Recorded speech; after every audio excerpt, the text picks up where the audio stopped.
Lo que muy poca gente esperaba este año y nosotros avisamos que podía ocurrir, ha sucedido. Los índices llevan marcando nuevos máximos históricos. El S&P 500 más de un 16% en lo que va de año e índices tecnológicos como el Nasdaq más de un 20% desde enero. Esta situación donde los índices están marcando máximos históricos prácticamente cada semana está haciendo a muchos preguntarse si es buen momento para lanzarse a invertir o incluso si es buen momento para seguir con las aportaciones periódicas en los fondos indexados por miedo a que estén muy caros y sobrevalorados. Y es que hay quien dice que las futuras ganancias de las empresas y el crecimiento esperado de estas ganancias no justifica los precios actuales y las valoraciones. Y especialmente este argumento coge más peso o más ruido, al menos, si tenemos en cuenta que del S&P 500 la subida que lleva este año, que es un 16%, viene en parte provocada por un grupo pequeño de entre 7 y 10 empresas. De hecho, de las 500 empresas del S&P 500, Microsoft, Apple, Google, Amazon y Broad.com han subido de media un 25,3% en lo que va de año, mientras que las otras 493 empresas solo han subido de media un 2,7%. Así que en este vídeo vamos a analizar si esto es sostenible a largo plazo, si merece la pena invertir en los índices con esta sobreconcentración y empresas a priori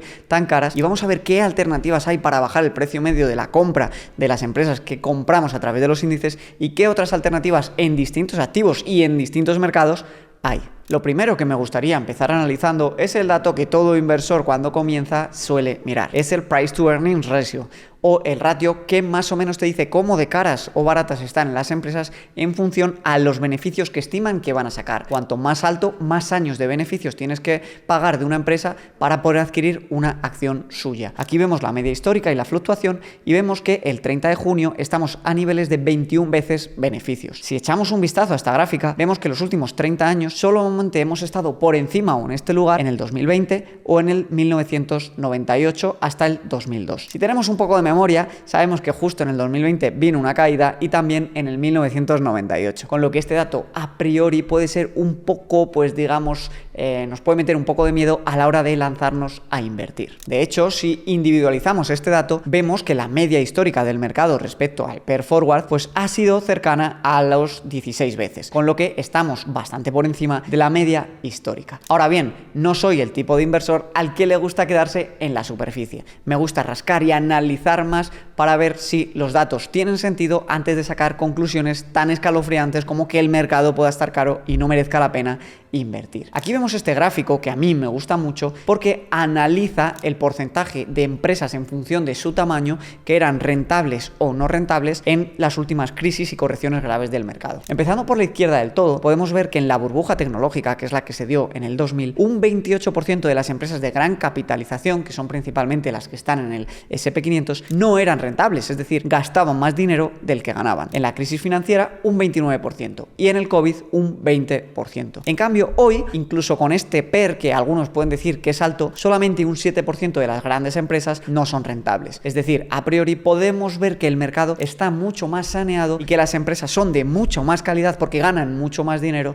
que en las anteriores correcciones. Más aún si cabe, teniendo en cuenta el tipo de empresas que hoy en día son grandes, que son la mayoría tecnológicas y que invierten muchísimo dinero en avances, en investigar sobre inteligencia artificial, en mejorar su modelo de negocio, y aún y así les queda para ser rentables y mucho más rentables que lo que eran la empresa en otros momentos. Lo mismo ocurre con las empresas de media capitalización. Vemos que solo un 19% de las empresas de media capitalización hoy en día no son rentables, contra un 32% del COVID, 37% de la gran crisis financiera y 32% de la burbuja tecnológica. En el único lugar donde hoy las empresas son tan poco rentables como en correcciones anteriores son en las empresas pequeñitas o small caps. ¿Qué nos dice este dato a priori? Pues bien, que si las grandes empresas del S&P 500 están siendo las más rentables, no deberíamos de preocuparnos tanto porque pesen más en el índice y sean las que más rentabilidad están obteniendo. Al final, tú como inversor es normal que quieras hacer doble tu apuesta en esas empresas que te demuestran que año a año siguen creciendo sus beneficios y que están creciendo exponencialmente, y que huyas de las más pequeñitas que no han mejorado sus fundamentales y que están como en la línea histórica en cuanto a la rentabilidad que obtienen. Y es que especialmente relevante es el avance en el desarrollo de tecnologías, donde se habla claramente de que nos estamos adentrando a lo que podría ser la revolución industrial 2.0 de la mano de la inteligencia artificial. Y estas empresas tecnológicas, que además se da la casualidad de que son las más grandes del mercado, se beneficiarían enormemente y sus márgenes podrían seguir creciendo y creciendo como ya lo están haciendo, como vemos aquí. Y es que, volviendo a la comparativa con el 2000, que a mucha gente le preocupaba por la concentración de los índices, vemos que el PER, o el precio que se está pagando por estas acciones, está mucho más bajo de lo que se llegó a pagar en el top 10 por las empresas en el 2000. Pero es que si lo conectamos con la anterior gráfica, vemos que se está pagando un PER mucho más bajo, incluso siendo más rentables las empresas. El PER que se pagaba por el top 10 en el 2000, pues llegó a ser del 39 o 40%, y hoy en día es del 30. Teniendo todo esto en cuenta, coge sentido que evidentemente el top 10 de empresas esté mucho más valorado que el resto del mercado y se haya llegado a niveles de concentración más altos. Ahora bien, entiendo perfectamente que no a todo el mundo le guste comprar los índices en máximos históricos y con un precio de acción pues mucho más alto que la media histórica. Si ahora estamos en el 21 y la media es un 16, uno puede asustarse un poquito. Por eso te voy a presentar ahora 4 alternativas para poder afrontar tu inversión con distintas estrategias y al final te diré cuál estoy utilizando yo. Pero antes, déjame recordarte que ya tenemos inscripciones abiertas a Formular Invest, que está siendo un éxito y ya tenemos centenares de alumnos encantados con la cartera de inversión que han podido crear y su plan financiero, y te dejo aquí abajo toda la información para que le eches un vistazo si quieres que te ayude a lanzarte a invertir y a crear tu cartera de inversión. La primera opción y alternativa que vamos a ver es hacer una especie de market timing. Ya sabéis que no soy muy fan a priori de esto en el canal, pero yo quiero presentarte la opción para que tú decidas si esto es para ti. En un momento en el que el S&P500 está algo caro, podemos ver y encontrar mercados y tipos de empresas que vayan con retraso en su cotización y que históricamente se hayan movido en ciclos contrarios al S&P500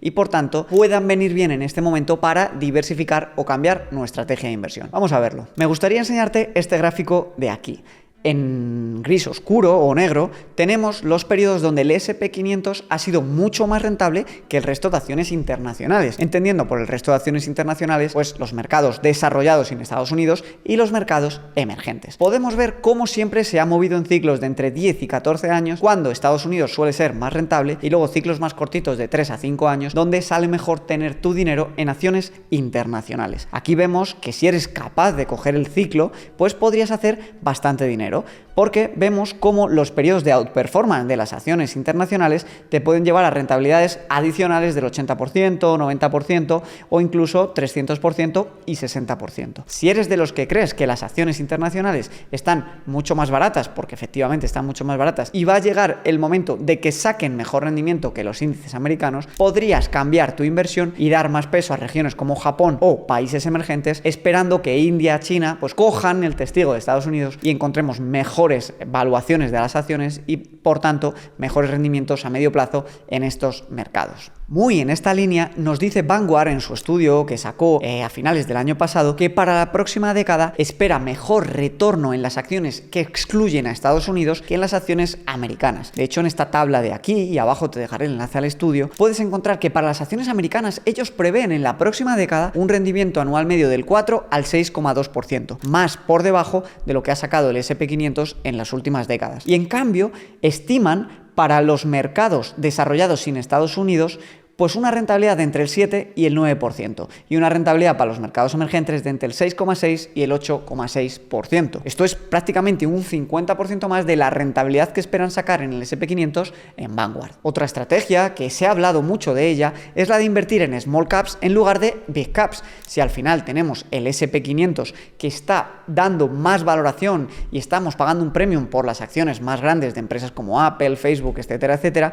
una opción sería ir a buscar estas small caps que se han revalorizado mucho menos que las big caps. Es una opción y puede tener sentido, pero a mí no me gusta tanto porque si vemos el porcentaje de compañías que no son rentables, como habíamos visto antes, vemos que las small caps están muy en línea a otras correcciones, pues el número de empresas que no están ganando dinero. Por eso me parece más sensato el tema de diversificar internacionalmente que no el tema de irnos a las small caps. La segunda alternativa que tendemos sería irnos a índices equiponderados. Si al final estamos asumiendo que el S&P500 está caro por culpa de las empresas grandes y entendemos cómo funciona el reparto de nuestra inversión en los índices, que en los índices normales se reparte en función al peso que tiene cada empresa, que ahora mismo, ¿no?, pues se daría más o menos un 7% a Microsoft, un 6% a Apple, y se iría repartiendo así hasta dar menos porcentaje de nuestro dinero a las más pequeñitas. En un equiponderado, básicamente lo que haríamos si queremos invertir 1.000 euros, por ejemplo, es dar 2 euros a cada acción del S&P500. En este sentido, y mirando este gráfico de aquí, podemos ver que el P/E ratio del S&P500 equiponderado está muy en línea con su media histórica. Está a 16 veces beneficios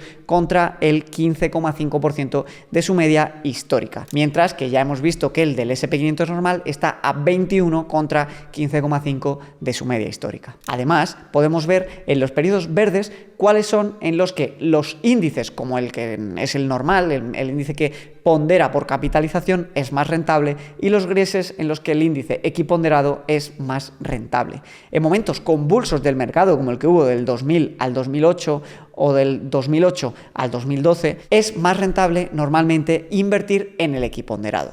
¿Quiere decir esto que históricamente sea más rentable invertir en el equiponderado? Pues la realidad es que no. Aquí puedes ver en esta tabla que la rentabilidad es prácticamente la misma tanto en el equiponderado como en el normal. No obstante, si quieres hacer market timing porque crees que el equiponderado lo puede hacer mejor en los próximos años, te dejo este fondo de inversión que ofrece MyInvestor, en el que puedes invertir en el S&P500 de manera equiponderada. Tienes abajo el código ISIN y el enlace para ir al fondo por si te interesa. La tercera opción es barajar un cambio de tipo de cartera. Si estás al 100% en renta variable, puedes quizá plantearte optar a una cartera con renta fija ahora que los tipos de interés han subido y se prevé que pueda ser buen momento para invertir en renta fija. De hecho, así nos lo dice en Vanguard también en su estudio, donde nos dicen que el porcentaje de rentabilidad esperada para una cartera 60-40, que es muy equilibrada y que es perfecta para gente que no quiere tanta volatilidad como ahora vamos a ver, pues su rentabilidad esperada ha subido en la próxima década a un 7% de rentabilidad anual compuesta, y esto es mucho más de lo que se esperaba antes cuando los tipos estaban por los suelos. Es muy importante tener en cuenta que un 7% de rentabilidad esperada para una década es una rentabilidad que es muy buena, más aún si tenemos en cuenta que la cartera 60-40 es muy estable y que sus peores años fueron de solo un menos 20% en 2008, menos 16% en 2002 y menos 15% en 1990. De hecho, aquí tenemos el reparto de rentabilidad por años y vemos cómo pues solo ha habido 3 barritas en las que la caída ha sido relativamente considerable. Solamente ha caído 2 veces entre un 10 y un 15% y otras 2 veces entre un 15 y un 20%. Y el resto de caídas han sido 5, pero solo entre un 0 y un 5%. Y el resto de retornos han sido muy positivos, con lo que es una cartera muy buena para alguien que no quiera asumir tanta volatilidad y que quiera salirse del mercado en un momento en el que puede que las valoraciones estén un poquito más altas. Y por último, la cuarta opción, y la que yo elijo, es no hacer nada y seguir simplemente con nuestra estrategia de seguir comprando fondos indexados diversificados internacionalmente y dejar que el mercado haga lo que tenga que hacer, porque es impredecible, y si escuchásemos y manipulásemos los datos para pensar que va a venir una caída, no hubiéramos invertido en ningún momento desde el 2011, porque un montón de analistas ya llevaban diciendo que estaba caro, que los PERs eran altos, que las acciones no iban a crecer sus ganancias al ritmo que prometían que iban a crecer, y por tanto el mercado iba a caer. Lo único que sabemos es que haciendo un DCA o dejando simplemente que el dinero pues siga bien invertido, la rentabilidad histórica ha estado entre el 7 y el 10% diversificando entre índices internacionales, y yo estoy 100% cómodo poniendo cada mes el dinero que me sobra después de gastar para mis gastos vitales en este tipo de índices. Todo lo demás al final es jugar a ser un mago de los datos y adivinar qué es exactamente lo que va a pasar. Hay muy poca gente que es capaz, yo no me considero que sea capaz, creo que puedo leer bien los datos e interpretarlos y ver un poco las dinámicas y las tendencias, pero creo que el coste de oportunidad de jugar a anticipar y hacer que va a hacer el mercado es muy alto, que la probabilidad es de que no acierte y que por tanto es mejor simplemente dejar que el mercado haga lo que tenga que hacer, concentrarnos en ganar el máximo dinero y poder aportar independientemente de lo que haga el mercado. Si te interesa una estrategia de inversión, eso sí, en un lugar en el que el mercado ha caído agresivamente, para poder recuperar antes y sacar más beneficios, te dejo este vídeo de una charla que hice para mi formación premium, en la que puedes consultar en el siguiente vídeo. Dale like fuerte al vídeo, compártelo y déjame en los comentarios tus dudas y qué te ha parecido, y nos vemos la semana siguiente con un nuevo vídeo.